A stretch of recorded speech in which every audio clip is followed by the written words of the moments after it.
Bonjour, nous allons aller explorer la galerie pour mieux connaître les ressources disponibles, dont les réglettes cuisinaires.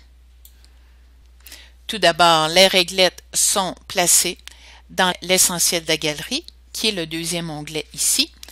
On clique sur l'onglet, on va cliquer sur Essentiel de la galerie, on va aller dans Mathématiques, ici plus bas, on clique sur Mathématiques. Ensuite, on va aller sur Concept, Opérations numériques et on va aller dans les nombres entiers.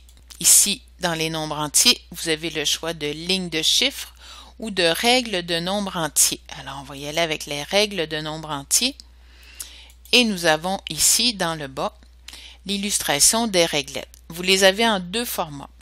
Par exemple, si je prends la réglette du 6 en grand format, ça vous donne une idée de la grandeur, et celle qui est petite est plutôt de cette grandeur. J'ai choisi de placer sur la zone de travail les petites réglettes pour vous montrer quelques exemples d'utilisation des réglettes. Avant de regarder comment on peut les utiliser, on va aller voir de quelle manière on peut aller placer nos réglettes pour ne plus avoir à les chercher, parce que vous avez vu qu'il y a plusieurs sous-menus. Si votre préférence se situe dans les petites réglettes, vous cliquez sur chacune d'elles, vous allez dans le menu de l'image et vous lui dites d'ajouter à mon contenu. Alors, automatiquement, l'apparence, l'affichage a changé. Notebook vient nous montrer la partie Mon contenu. On voit qu'il y a une image qui est la petite réglette qui est ici. Mon contenu, c'est un endroit où vous allez personnaliser votre logiciel Notebook. Alors, on va retourner aller chercher les autres réglettes. Alors, on s'en va dans Mathématiques, Concept, Opération, Nombre entier, Règles et Images. Vous tenez le bouton sur le clavier Contrôle et vous allez cliquer sur chacune des images que vous voulez aller déposer dans mon compte. Je tiens toujours le bouton contrôle. Et lorsque j'ai sélectionné toutes les images concernées, je vais sur le menu d'une des images, n'importe laquelle, et je lui dis d'ajouter à mon contenu. Alors, dans mon contenu, il y a maintenant 10 images. Vous voyez qu'il n'y a pas les réglettes grandes, il y a seulement les réglettes que j'ai envoyées. Si on regarde qu'est-ce qu'on peut faire avec les réglettes sur le tableau. Premièrement, bien sûr, avec les petits, on peut travailler à représenter les nombres 1, 2, il y a combien de petits carrés de 1 dans une réglette de 2 et ainsi de suite. On peut travailler les fractions avec les réglettes. Par exemple, au premier cycle, on demande aux élèves de connaître un peu plus le demi. Si on représente un demi, le carré blanc représente le demi de la grande réglette rouge. Alors, on a une représentation d'un demi ici.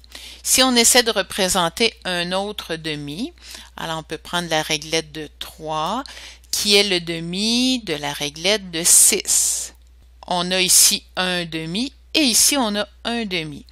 On peut aussi aller placer les deux petits bâtonnets verts en montrant que pour faire des demi, ça prend deux parties pour faire un entier ici. On pourrait continuer avec la réglette de 5 qui est le demi de 10. Alors on peut demander aux élèves, est-ce qu'un demi a toujours la même grosseur? Alors on peut expliquer aux élèves, si on enlève celui-ci, X, on leur dit que ce sont tous des demi, mais est-ce que ce demi-là est de la même grandeur que ce demi-là? Pourquoi la grandeur est différente? Parce qu'un demi se réfère à son tout.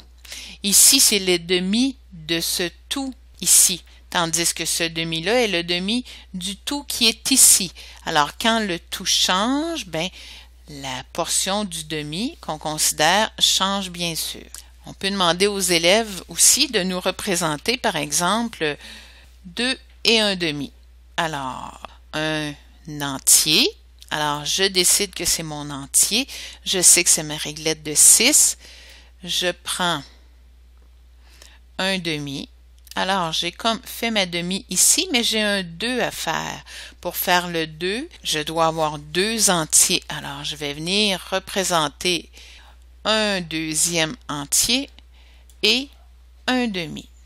Si on laisse un petit espace blanc entre chaque pour voir chacune des réglettes comme il faut,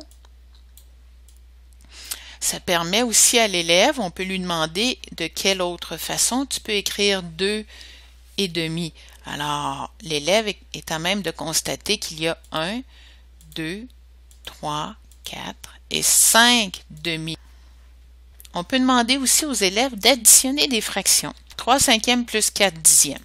Alors, je dois représenter chacune de mes fractions. J'ai 3 cinquièmes. 1, 2, 3, 4, 5. 3 cinquièmes plus 4 dixièmes. Mon tout qui représente des dixièmes est ici. Alors, ici, j'ai 3 cinquièmes que je dois additionner avec 4 dixièmes. On pourrait demander à l'élève, est-ce que je peux tout simplement prendre mes 3 petits carrés et les reporter là? Ce qu'on doit expliquer à l'élève, c'est que le 3 carrés sur un tout qui est un cinquième, c'est bien différent. 3 carrés sur un tout qui est 10. Visuellement, on peut montrer à l'élève qu'ici, il prend plus que la moitié de la barre, tandis qu'ici, c'est beaucoup moins que la moitié. Alors, le référent doit être le même. On pourrait venir emprunter le tout qui est ici, puis dire à l'élève, pour pouvoir l'additionner, on va ramener notre petit carré ici. On va les déplacer pour pas qu'ils nous dérangent. Alors, est-ce que je suis capable de placer un autre tout en cinquième ici? Oui, tout à fait, ça rentre très bien. D'ailleurs, 5 carrés plus 5 carrés, on sait que ça fait 10. Alors, je suis capable de prendre la même fraction ici et de la reporter ici. 3 cinquièmes, je sélectionne mes petits carrés. Je fais cloner, je fais attention pour ne pas perdre ma sélection et je reproduis ici ma fraction qui est ici. Alors, sur 1 dixième, un 3 cinquièmes, ça représente plutôt 6 carrés.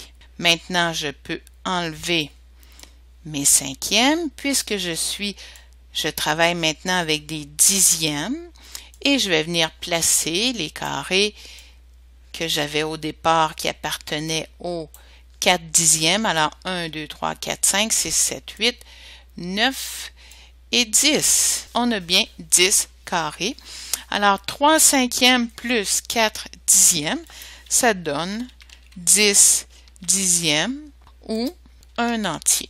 La symétrie avec les réglettes. Alors on va aller en tout premier lieu dans la galerie, aller chercher dans les mathématiques. Lorsqu'on va dans les arrière-plans et thèmes des mathématiques, vous allez retrouver une grande quantité de pages utiles. Je vais aller chercher une des premières pages qui est la grille grande. Je clique et je la déplace. Vous voyez qu'elle couvre tout l'arrière-plan de ma page. Alors, je suis capable ici d'inventer, par exemple, une figure.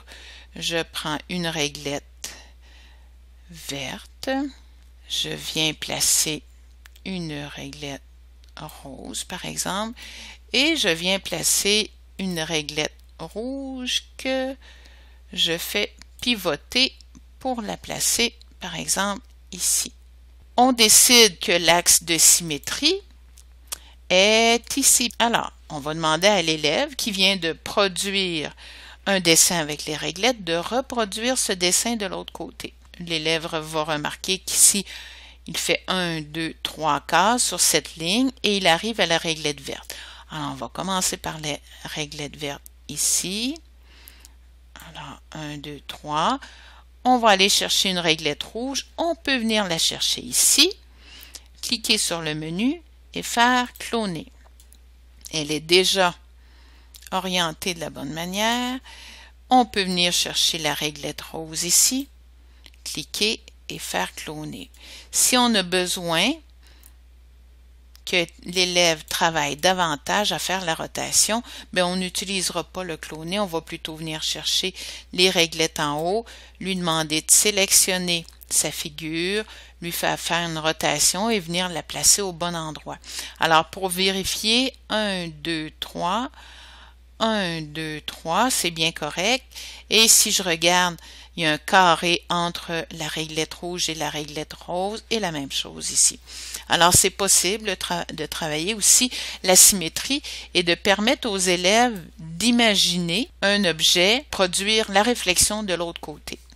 Alors, je vous souhaite une bonne utilisation des réglettes cuisinaires sur le TNI.